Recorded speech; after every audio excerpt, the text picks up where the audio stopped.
सम्मानित करें।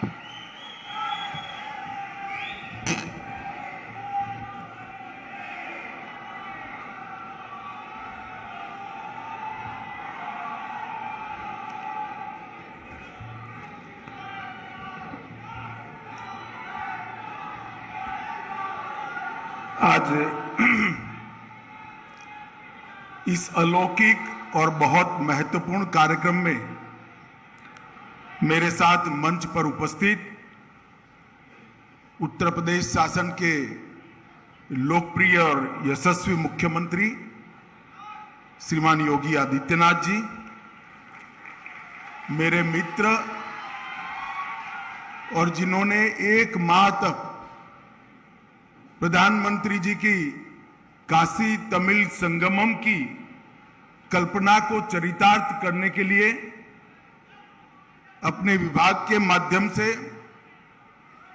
न केवल प्रयास किया है, ये पूरे कार्यक्रम के में रच बस कर इस कार्यक्रम को मूर्त स्वरूप जिन्होंने दिया है, ऐसे धर्मेंद्र प्रधान जी, केंद्रीय संस्कृति और पर्यटन मंत्री श्री जी किशन रेड्डी जी, तमिलनाडु के महामहिम राज्यपाल श्री रविंद्र नारायण रवि जी, केंद्रीय पशुपालन, डेयरी और मत्स्य पालन मंत्री तमिलनाडु के ही नेता श्री एल मुरुगन जी, भारतीय भाषा समिति के अध्यक्ष श्री चामू कृष्ण शास्त्री जी, जिन्होंने तमिलनाडु में भारतीय जनता पार्टी के काम को गति देने का अंदर जान डालकर प्रयास किया है, ऐसे हमारे नेता के अन्नामलाई जी, काशी हिंदू विश्वविद्यालय के प्रोफेसर सुधीर कुमार जैन जी, भारतीय प्रौद्योगिकी संस्थान चेन्नई के प्रोफेसर वी कामाकोटी जी, और आज के कार्यक्रम में उपस्थित सभी भाइयों बहनों और विशेषकर तमिलनाडु से आए हुए सारे भाइयों बहनों को वणक्कम, नमस्कार। मित्रों, आज एक प्रकार से प्रधानमंत्री मोदी जी की काशी तमिल संगमम की कल्पना की पूर्णाहुति होने जा रही है। நண்பர்களே, பாரத பிரதமர் திரு நரேந்திர மோடி அவர்களுடைய தொலைநோக்கு கற்பனையில், தொலைநோக்கு தீர்க்க தரிசனத்தில் உதித்ததுதான் காசி தமிழ் சங்கமம் என்கிற இந்த நினைவு. मगर मैं इतना कहना चाहता हूं, ये पूर्णाहुति नहीं है, ये शुरुआत है भारतीय संस्कृति की दो उत्तुंग शिखर, तमिलनाडु की संस्कृति, दर्शन, भाषा, कला, ज्ञान और समग्र विश्व में जिसकी मान्यता है, ऐसी काशी की नगरी की इस सांस्कृतिक विरासत के मिलन की शुरुआत है और यहीं से रास्ता आगे जाने वाला है। நண்பர்களே, இது ஒரு புதிய மலர்ச்சி என்று சொல்லுவதை விட மிக நீண்ட காலமாக கலை, பண்பாடு, ஞானம் போன்ற பல்வேறு விஷயங்களில் காசியும் நெடுநாட்களாக ஆழ்ந்திருக்கிறது, தமிழ்நாடும் ஆழ்ந்திருக்கிறது. இப்போது இந்த தொடர்பின் பாதை இன்னமும் அகலப்பட்டிருக்கிறது என்பதை நாம் உணர வேண்டும். क्योंकि ये प्रयास आजादी के तुरंत बाद होना चाहिए था, काफी सालों तक नहीं हुआ। एक लंबे गुलामी के कालखंड ने हमारी सांस्कृतिक एकता, हमारी विरासत की विविधता और हमारी अलग अलग संस्कृतियों के अंदर भारतीय आत्मा की एकरूपता को कुछ हद तक मलिन किया था। उसको पुनः जागरण की जरूरत थी। आजादी के तुरंत बाद ये प्रयास होना चाहिए था परंतु ये प्रयास कई सालों तक नहीं हुआ। मुझे आनंद है कि आजादी के अमृत महोत्सव के वर्ष में श्री नरेंद्र मोदी जी ने भारतीय सांस्कृतिक एकता का पुनर्जागरण का ये प्रयास किया है। मैं इसके लिए मोदी जी को बहुत बहुत धन्यवाद देना चाहता हूं। நண்பர்களே, நம்முடைய நாட்டில் பல்வேறு பழக்க வழக்கங்கள், பல்வேறு மரபுகள் இருந்தாலும் கூட இவை எல்லாவற்றுக்குள்ளேயும் மையமாக தேசியம், பாரத தேசியம் என்கிற தொடர்புதான் ஆதாரமாக இருந்திருக்கிறது. இதை நமக்கு விடுதலை கிடைத்தவுடனேயே நாம் மேலும் வெளிக்கொணர்ந்து மலர்த்தி இருக்க வேண்டும். ஆனால் அப்போது செய்ய தவறிவிட்டோம். எனக்கு மிகுந்த மகிழ்ச்சி, சுதந்திரம் கிடைத்து 75 ஆண்டுகளில் இந்த அமிர்த மகோத்சவத்தை கொண்டாடுகிற தருணத்தில் பாரத பிரதமர் திரு நரேந்திர மோடி அவர்கள் இதனை மெய்ப்பித்திருக்கிறார்கள் என்பதற்காக அவர்களுக்கு என்னுடைய மனமார்ந்த நன்றிகளை தெரிவித்து இதை நாம் தொடர வேண்டும் என்பதையும் நினைவுபடுத்துகிறேன். मित्रों, भारत अनेक संस्कृतियों से बना हुआ देश है।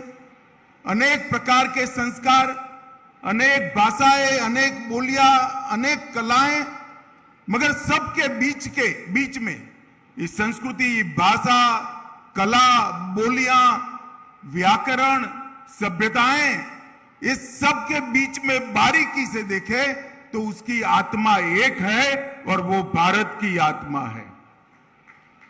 நம்முடைய கலைகள், மொழிகள், பண்பாடுகள், இலக்கியங்கள், இலக்கணங்கள் இவை வேறு வேறாக இருந்தாலும் இவற்றுக்கெல்லாம் இருக்கக்கூடிய ஒரே ஆன்மா பாரதம் என்கிற ஆன்மாதான். मित्रों, इसीलिए जो दुनिया भर के देशों के अस्तित्व का और रचना का अभ्यास करने वाले पंडित हैं, ये कहते हैं कि पूरे विश्व में सारे देश जो बने हैं जियो पॉलिटिकल कारणों से बने हैं, परंतु भारत एकमात्र देश ऐसा है जियो कल्चर देश है, सांस्कृतिक देश है और संस्कृति के आधार पर बना हुआ देश है। மற்ற நாடுகளை எல்லாம் பார்த்தால் அந்த நாடுகள் ஒரு நிலப்பரப்பு முழுமையாக இருக்கும். அந்த நிலப்பரப்பு ஜியோ பொலிட்டிக்கல், அதாவது பூமி மற்றும் அரசியல் சார்ந்ததனால் ஏற்பட்ட ஒற்றை நிலப்பரப்பு. ஆனால் நம்முடைய பாரத தேசத்தை பொறுத்தவரையில் அது ஜியோ பொலிட்டிக்கல் அல்ல, ஜியோ கல்ச்சுரல், அதாவது பண்பாட்டினால் இணைக்கப்பட்ட ஒற்றை நிலப்பரப்பு என்பதை உணர்கிறோம். क्योंकि हम जियो कल्चर देश है, भू सांस्कृतिक देश है, इसलिए हमारी देश की एकात्मता का आधार हमारी संस्कृतियां हैं।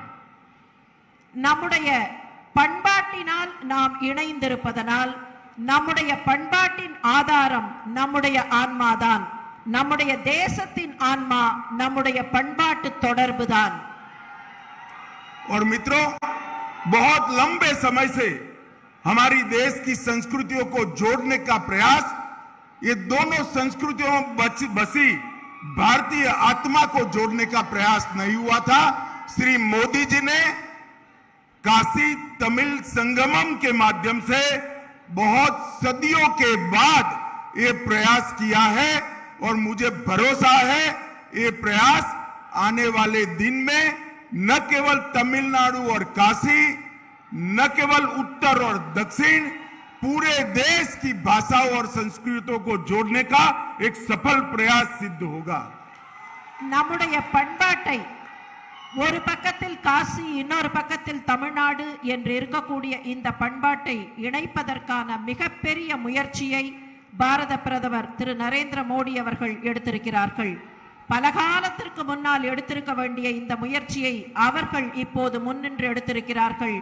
இதில் என்னுடைய ஆசை, இது வெறுமே வடக்கு தெற்கு என்று இருக்காமல், காசி தமிழ்நாடு என்று மாத்திரம் இருக்காமல், நாடு முழுவதும் இந்த கலாச்சாரம் ஒன்றுதான் என்கிற ஒருங்கிணைப்பு வர வேண்டும். और मित्रों, इतिहास को देखें तो दक्षिण से आकर आदि शंकर ने यहां अपनी ब्रह्म सूत्र पर की टीकाओं को काशी के विद्वानों के बीच में स्वीकृति लाई। उसके बाद में ये दोनों महान संस्कृतियों को जोड़ने का ये मोदी जी का पहला सफल प्रयास है और मैं भरोसा करता हूं कि ये प्रयास कभी समाप्त नहीं हो सकता। यहां से ये प्रयास शुरू हो रहा है। நண்பர்களே, ஆதிசங்கரர் தெற்கிலே இருந்து வந்து பிரம்மசூத்திரத்திற்கு பாஷ்யத்தை, அதாவது அதற்கான விளக்கத்தை இந்த காசி மாநகரில் தான் எழுதினார். காசி மாநகரத்தில் இருந்து இந்த தேசம் முழுவதையும் இணைக்க வேண்டும் என்று ஆதிசங்கரர் நினைத்ததை போல இப்போது இந்த தேசம் முழுவதையும் இணைக்க வேண்டும் என்று அவருக்கு பின்னர் பாரத பிரதமர் திரு நரேந்திர மோடி மாத்திரம்தான் எண்ணி இருக்கிறார். இது தொடக்கம் என்று எடுத்துக்கொள்வோம். இதுவே நிறைந்து விடாது. இந்த தொடக்கத்திலே இருந்து இந்த சங்கமம், இந்த ஒருங்கிணைப்பு, இந்த ஒற்றுமை தொடர்ந்து கொண்டே இருக்க வேண்டும். मित्रों, आजादी के बाद भी एक समय ऐसा आया कि देश की सांस्कृतिक एकता के बीच में जहर घोलने का प्रयास किया गया। कई प्रकार के अलग अलग विचारों के माध्यम से, सूत्रों के माध्यम से एक ही देश के दो समाजों को विमुख करने का प्रयास किया गया। परंतु अब समय आ गया है एक भारत श्रेष्ठ भारत की रचना करने का, और वो भारत की सांस्कृतिक एकता से ही हो सकती है। நம்முடைய நாட்டில் பல்வேறு வேறுபாடுகள் பல்வேறு காரணங்களால், இடம், வட்டாரம் போன்றவற்றால் இருக்கின்றன. ஆனால் இவற்றையெல்லாம் ஒன்றிணைத்து இவற்றையெல்லாம் ஒருங்கிணைக்க வேண்டும் என்கிற மிகப்பெரிய முயற்சியை பாரத பிரதமர் எடுத்திருக்கிறார். இதுதான் ஒரே பாரதம், உன்னத பாரதம், இந்த நாடு முழுமையும் ஒன்றுதான் என்கிற அந்த பெருமிதத்தை காட்டக்கூடிய முயற்சி. मित्रों, ये कार्यक्रम ने भारत के सांस्कृतिक वैविध्य के दो उत्तुंग शिखर, तमिलनाडु की संस्कृति और उत्तर भारत में काशी विद्या का धाम, यहाँ की परंपराएं, यहाँ की उत्तुंग संस्कृति के बीच में एक सेतु बनाने का काम किया है। और मैं भरोसा करता हूं कि यहीं से भारत के सांस्कृतिक पुनर्जागरण की शुरुआत होने वाली है।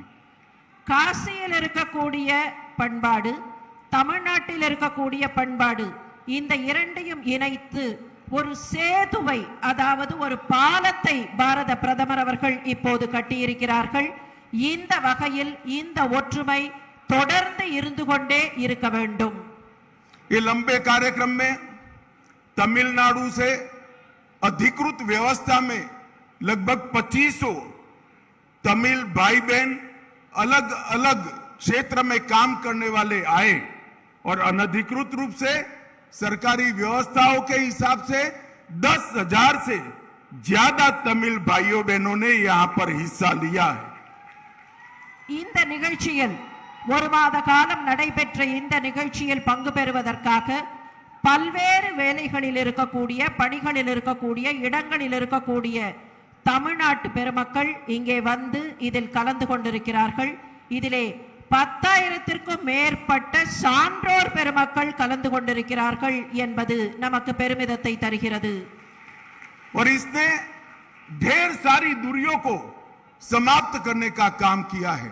और मैं काशी वालों का भी धन्यवाद करना चाहता हूं। तमिलनाडु से आए हुए हमारे तमिलनाडु के सभी भाई बहनों का 2 लाख से ज्यादा काशी वासियों ने यहां उपस्थित रहकर मन से जो स्वागत किया है, आज तमिलनाडु वाले काशी को कभी भूल नहीं सकते। இந்த நிகழ்ச்சியில் 2 லட்சத்திற்கும் மேற்பட்டவர்கள் பங்கேற்றிருக்கிறார்கள். இந்த நிலையில் தமிழ்நாட்டிலே இருந்து வந்த தம்முடைய சகோதர சகோதரிகளை மிக்க அன்போடு காசிவாசிகள் பராமரித்து பார்த்து கொண்டார்கள். அவர்களை விருந்தினர்களாக வரவேற்று உபசரித்தார்கள் என்பதற்காக காசிவாசிகளுக்கு என்னுடைய வாழ்த்துக்களை நான் தெரிவித்துக் கொள்ள விரும்புகிறேன். இன்னும் சொல்ல போனால் தமிழ்நாட்டு மக்களின் நெஞ்சத்திலே காசி நிச்சயமாக நிலைத்திருக்கும். தமிழ்நாட்டு மக்கள் காசியை மறந்துவிட முடியாது. मित्रों, यहां पर इलिया राजा के मधुर संगीत से इसकी शुरुआत हुई।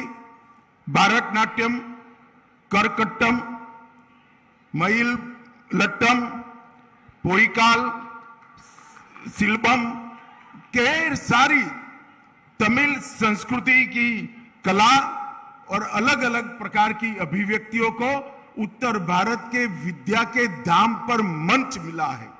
और मैं आपको बताना चाहता हूं, ये सिर्फ काशी तक सीमित नहीं रहा। मैं आज अहमदाबाद से आ रहा हूं तो पत्रकारों ने पूछा कि आप काशी तमिल संगमम में जा रहे हैं। मैंने बोला हाँ।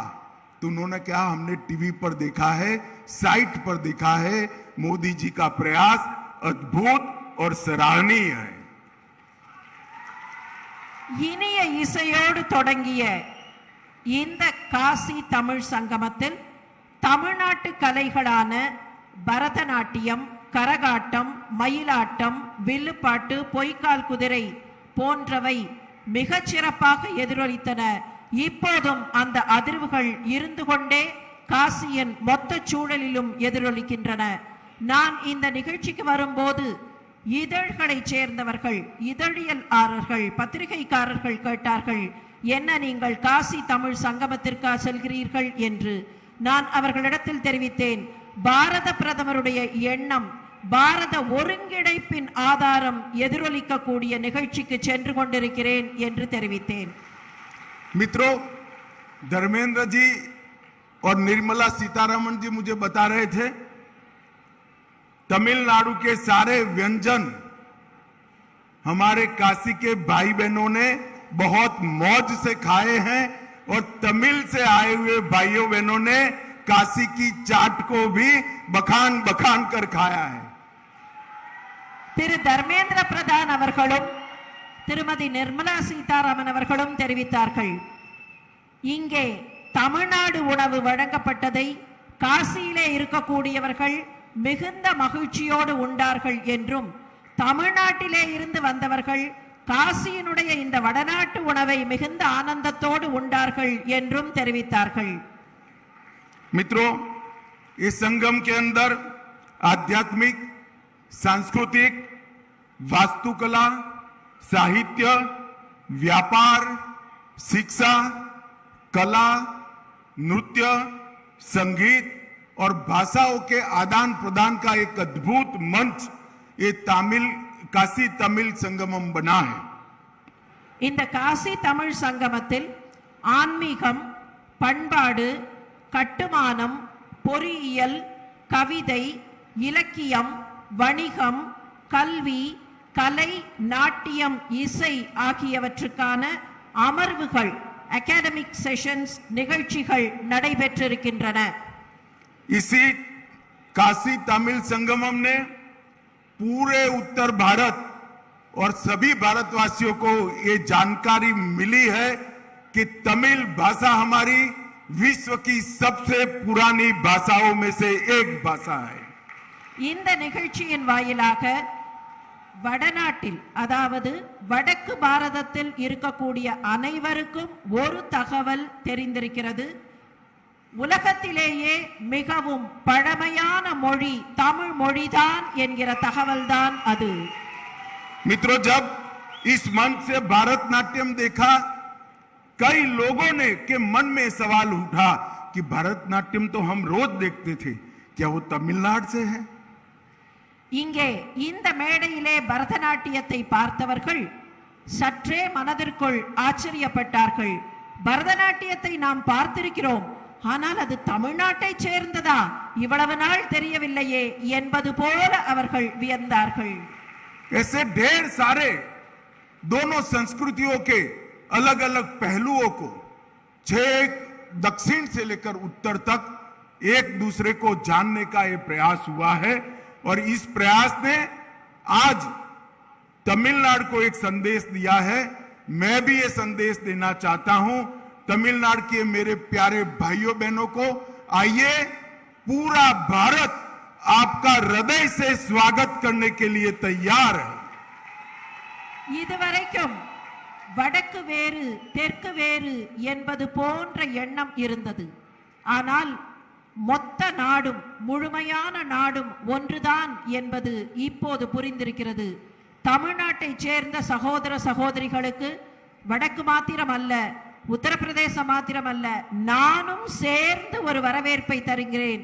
வாருங்கள், இந்த நாடு முழுமையும் ஒன்றுதான் என்பதை உணருங்கள்.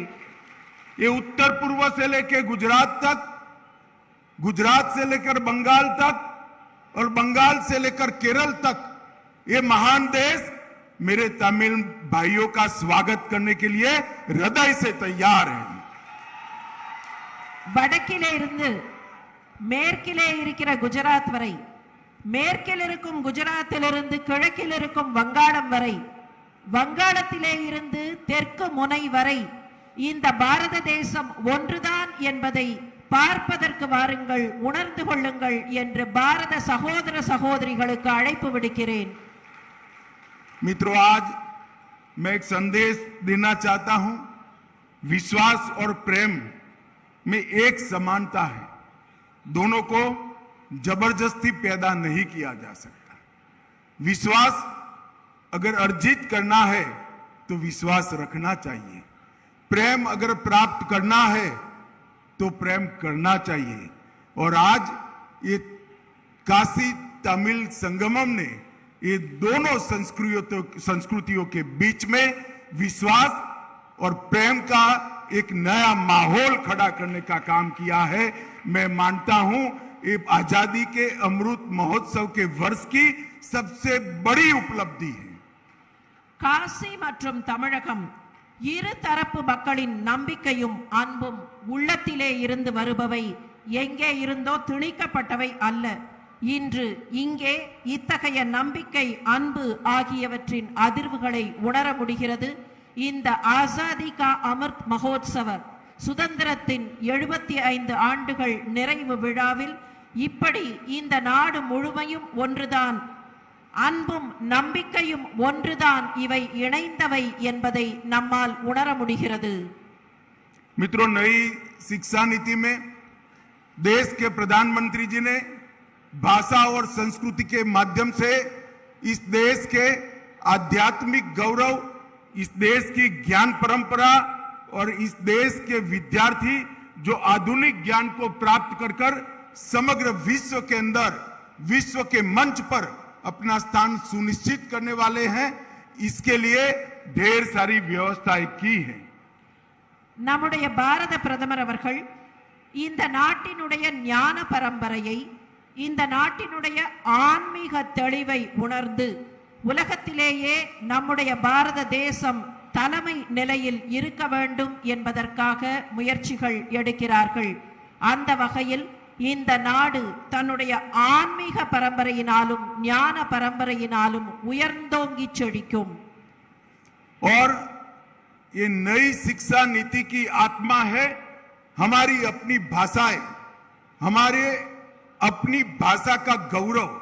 इसीलिए मोदी जी ने इस शिक्षा नीति में आग्रह से कहा है कि शिक्षा का माध्यम मातृभाषा होना चाहिए। हमारे धर्मेंद्र प्रधान जी के नेतृत्व में, उनके बहुत परिश्रम के साथ किए हुए प्रयासों के कारण अब धीरे धीरे नई शिक्षा नीति नीचे तक परकोलेट कर चुकी है।